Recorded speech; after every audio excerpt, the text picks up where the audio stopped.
Okay, we're going to talk about types of muscle contractions. And so this is looking at contractions kind of on a gross scale. What do we see when we generate a muscle contraction microscopically? What does that look like when we're looking at it from the outside? So we have different types of muscle contractions. We have isotonic contractions, and what that means is that basically the muscle length changes and we're able to move a load like a weight or a desk or that sort of thing. We have two types of isotonic contractions. The first type is going to be a concentric contraction, and what happens there is that your muscle shortens. So I give the example of doing a bicep curl. So if you were working out your biceps and you're able to curl this weight up, picture your biceps muscle, you're bringing the two ends closer to each other. That muscle is going to shorten. This would be an isotonic concentric contraction where we're shortening the muscle and we're able to move that load. Now, on the flip side of things, we also have what are called eccentric contractions, and that means that the muscle lengthens and maintains that contraction. So it's basically like a controlled lengthening of the muscle. Okay, and so I also give the example here of doing negatives at the gym. And so a lot of people can relate to that. So if you're doing bicep curls and you've curled up, now as you're lowering that weight back down again, your biceps are controlling your arm as you're slowly bringing it back down. That is an isotonic eccentric contraction of the biceps. And so the muscle is lengthening. This shows you here too. This would be an example here where we've got a muscle hooked up. We've got a weight here. We've got 3 kilograms attached to the tendon at the other side. And that muscle is going to contract. And you can see that it shortens to be able to overcome this load here. And so this would be an example of a concentric contraction where we have muscle shortening. Now we can also have muscles contract, but they don't end up changing the length of the muscle. And so we have cross bridges generating forces, but actually not any movement, no sliding of actin over the myosin. And we call this isometric. So iso means the same, metric means the same length. So really, if we look at this example here, we've got a muscle and now we've got a 6 kilogram weight attached to it, and that muscle can contract and try as hard as it can, but it can't overcome this load. And so we're generating tension. If you look at this curve down here, we generate tension, but we're actually not able to overcome this load, so there's no actual movement of that muscle. It doesn't shorten. And so that happens, if you're trying to lift in the gym and you put too much weight on the bar and you can't move it, that's going to be an isometric contraction because you're generating tension. You can feel your muscles tighten up, but actually they're not able to generate enough tension to overcome the load. So that's what this is looking at here. Hopefully this guy is able to generate enough tension to overcome this load. This guy, I would suspect, probably can't. So his muscles, all the muscles in his hand and upper extremities are generating isometric contractions because they're generating tension, but not enough to overcome the weight of this so that he would be able to curl it or anything like that. So how do our muscles get energy for contractions? Because we know that ATP is the only energy source that is used. And we need ATP in a few different ways. We need ATP to move and detach cross bridges. We need ATP to pump calcium back into the sarcoplasmic reticulum after the nerve stimulation has stopped. We need calcium to fuel the sodium-potassium pump to reestablish our resting membrane potential after contraction happens. So we need ATP in a lot of different ways. Now, ATP is hydrolyzed into ADP and inorganic phosphate in the muscle fibers to be able to use in these three ways. We can generate ATP in two different ways in our muscles. We can do it both aerobically, which is going to require oxygen, and we can do it anaerobically. So it all just depends. We have these three pathway choices. So here are the choices of metabolic pathways that allow our muscles to form ATP. One of them is going to be direct phosphorylation. The second one is going to be glycolysis, which is an anaerobic pathway. The third is going to be aerobic respiration, which obviously, based on the name, is going to require oxygen. Basically, these pathways take different speeds. This is going to be the fastest in terms of direct phosphorylation. We're able to generate ATP very quickly. And then as we progress, aerobic respiration is a notoriously slow process. So here's direct phosphorylation. So basically what happens here is that your muscle cells have a storage of creatine phosphate that is just present in your muscle cells. This is a high energy molecule. Okay, so we have a phosphate group that ends up being transferred from creatine phosphate and joining with ADP, adenosine diphosphate, adding another phosphate group with it to create ATP. Okay, so a phosphate group is transferred from creatine phosphate to ADP to create ATP. And this whole reaction is catalyzed by an enzyme called creatine kinase. Okay, creatine kinase. So it's catalyzing this reaction. And what this does is this uses up the storage of creatine phosphate that muscles have in it. So this is a pretty short amount of time. We're able to provide ATP for about 15 seconds of power using direct phosphorylation. And just as a reminder, what does phosphorylation mean? If you think about that, phosphorylation basically means add a phosphate group too.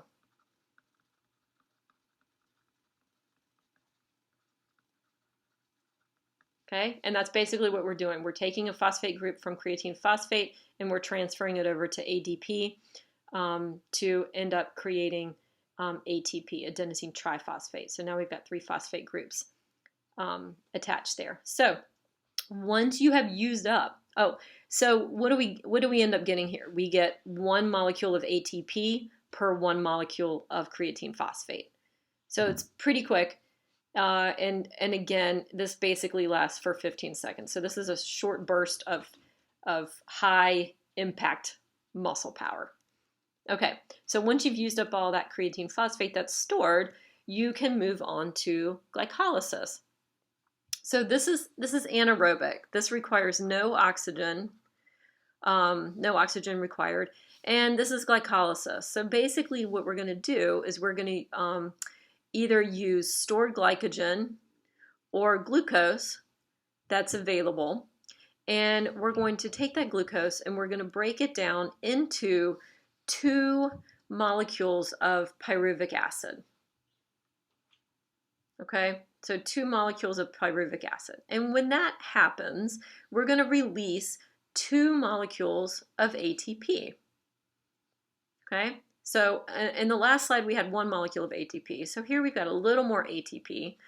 Now, if oxygen is not present, pyruvic acid is then going to convert to lactic acid and is going to be released into the bloodstream. And so it's going to diffuse out of the muscle tissue itself. It's going to travel in the bloodstream. And actually some tissues, including the heart, uses lactic acid as an energy source. And so we're able to burn that in other places. Now, if oxygen is present, then the pyruvic acid is going to enter the mitochondria, which we know is the kind of the powerhouse of the cell, and its role is to create ATP. So if O2 present, then that pyruvic acid is going to move into the mitochondria. and it's going to start a different pathway. So basically with this, we get a yield of 2 ATPs per molecule of glucose. We get lactic acid as a byproduct, and this is able to generate enough energy to last about 30 to 40 seconds. So a little bit longer in terms of generating power. Okay, now here's our third option. So this is aerobic respiration. This does require oxygen, and this is going to occur in the mitochondria of the muscle fibers. So pyruvic acid, in the presence of oxygen, is going to travel. It's already been broken down from glucose. Now that pyruvic acid in the presence of oxygen is going to enter the mitochondria and undergo aerobic respiration. Okay, this is a long process. Part of it being the Krebs cycle or citric acid cycle. It's got lots and lots of steps, which is basically why it's fairly slow. What we end up with as end products here are going to be carbon dioxide. So it's going to be a metabolic waste product.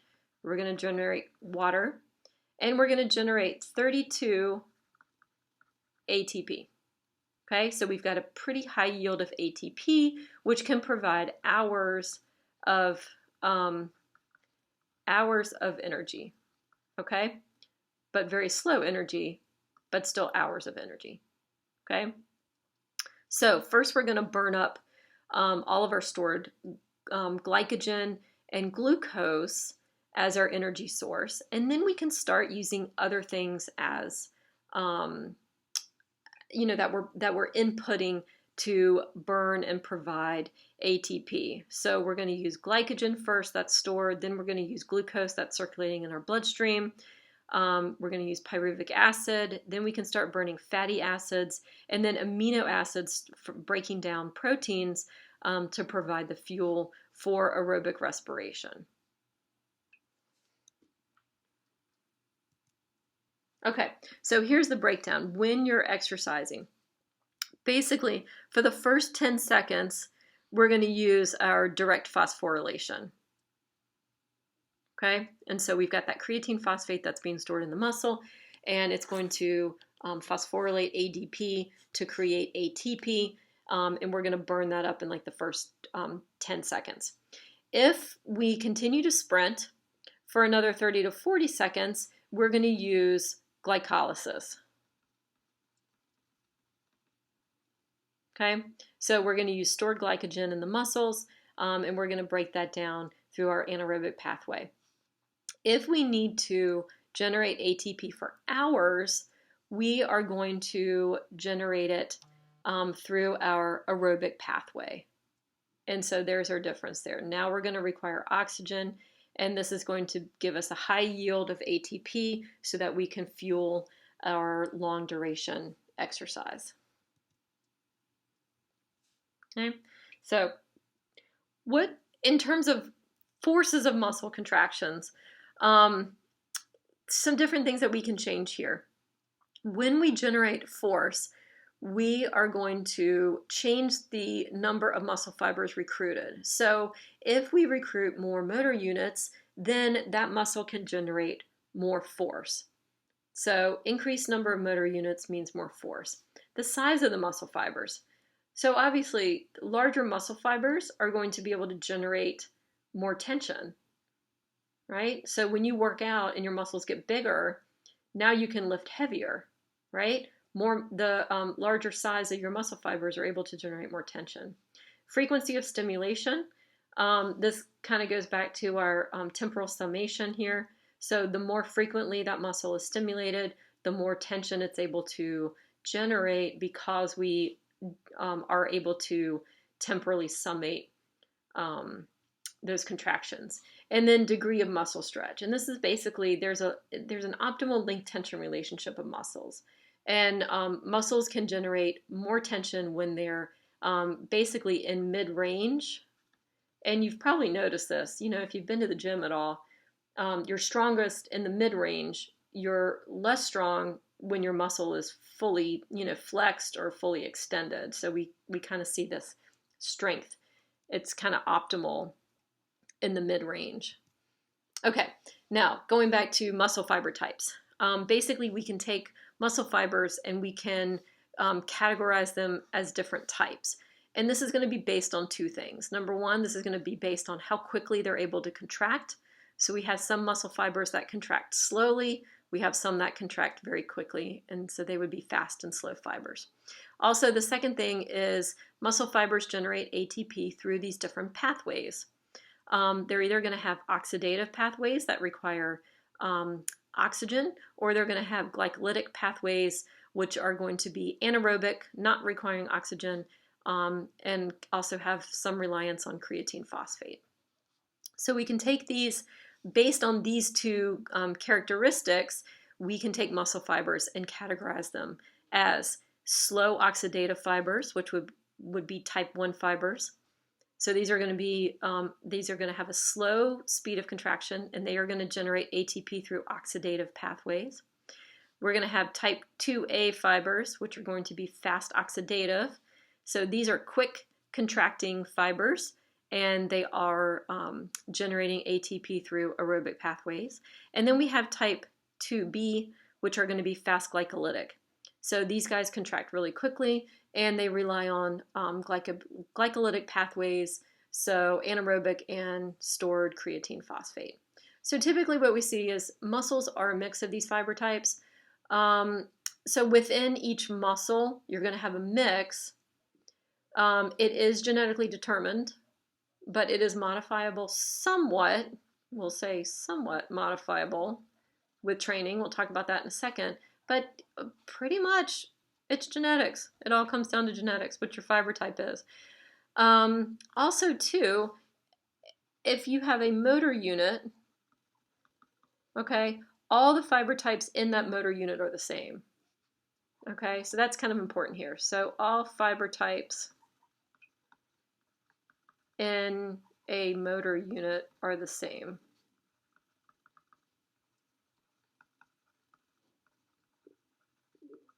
Okay, but muscles, if you look at a muscle as a whole, like your quads or your biceps, they're going to have many, many motor units with them. And each one of those motor units can be a choice of these. This is a nice table that kind of summarizes a lot of the characteristics here. So here's our slow oxidative, here's fast oxidative, and here's fast glycolytic. So I would look at this in terms of speed of contraction, whether ATP is slow or fast occurring with each of those fiber types, the primary pathway of ATP synthesis, so whether it's aerobic, fast oxidative is going to be aerobic as well, and then fast glycolytic is going to be anaerobic.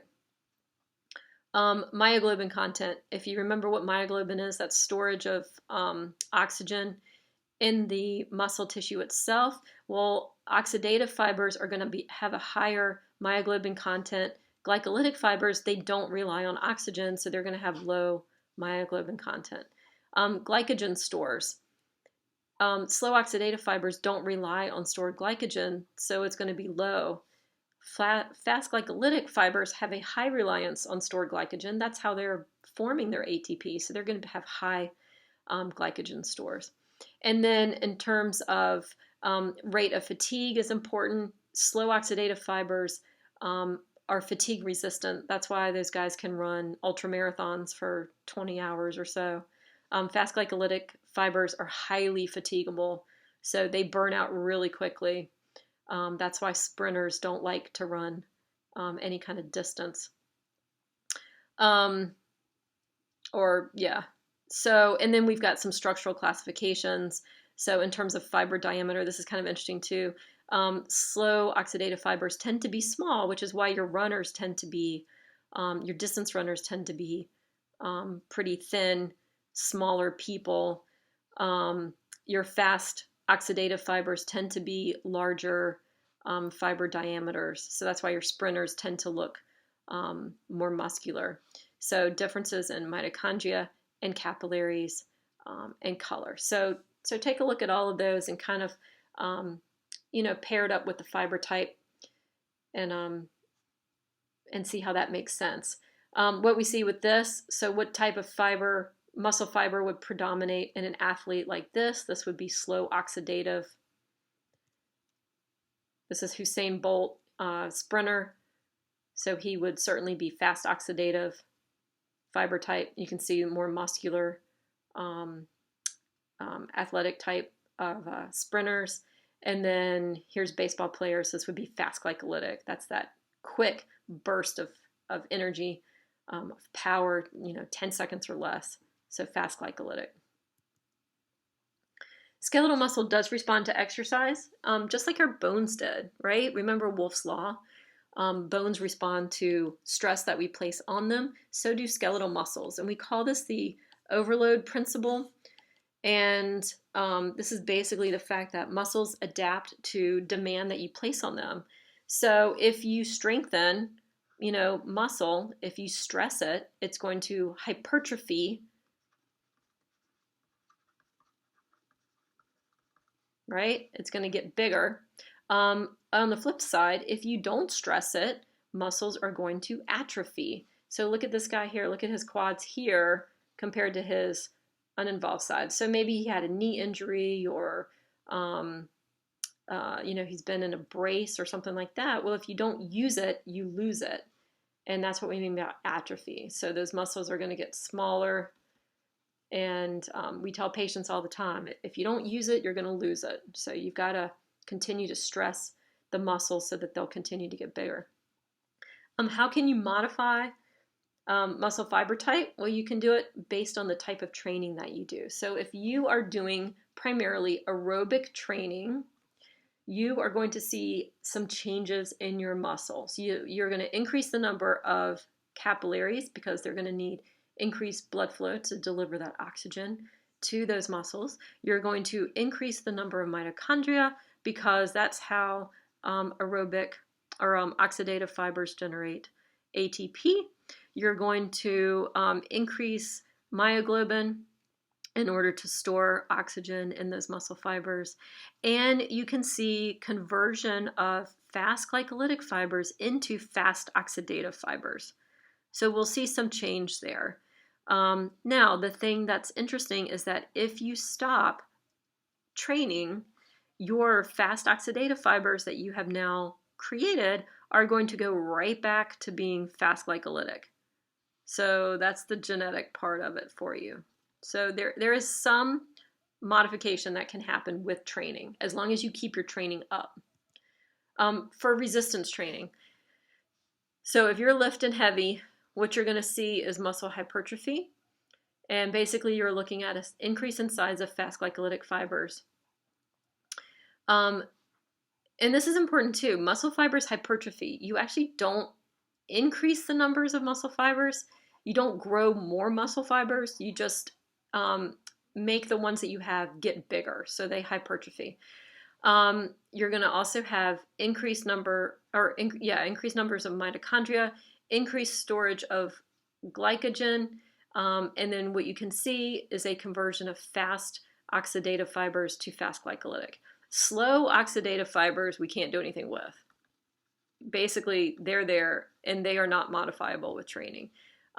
We can modify fast oxidative and fast glycolytic. So if you're lifting heavy, you're going to go from fast oxidative to fast glycolytic fibers. Again, the same thing is true here. So if you stop lifting, your fast glycolytic fibers are going to go right back to being fast oxidative. So you're going to lose all that training effect that you had.